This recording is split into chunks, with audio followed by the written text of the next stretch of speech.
اردو تقریر کرپشن کے خلاف جنگ۔ شروع اللہ کے نام سے جو بہت مہربان اور نہایت رحم کرنے والا ہے۔ جناب صدر محفل، معزز ججز صاحبان، السلام علیکم۔ آج میں جس موضوع کے لیے آپ سب صاحبان سے مخاطب ہوں وہ موضوع ہے کرپشن کے خلاف جنگ۔ رشوت کی کمائی سے اکثر بنتے ہیں وہ گھر جن پہ لکھا ہوتا ہے ھذا من فضلی ربی۔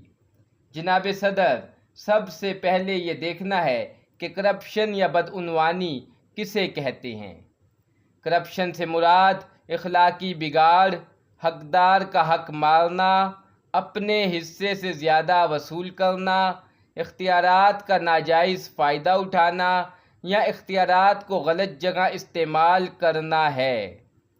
جناب صدر، ہاں یہ کرپشن ہے، ہاں یہ بدعنوانی ہے۔ کرپٹ لوگ حکومت اور اداروں کا ستیہ ناش کر دیتے ہیں۔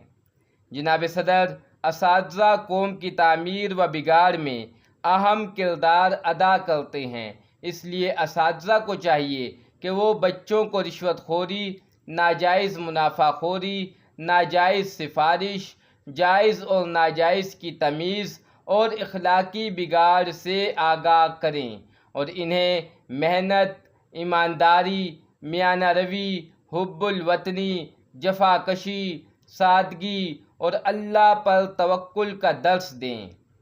شاعر نے کیا خوب کہا ہے، خدا نے آج تک اس قوم کی حالت نہیں بدلی، نہ ہو جس کو خیال خود اپنی حالت بدلنے کا۔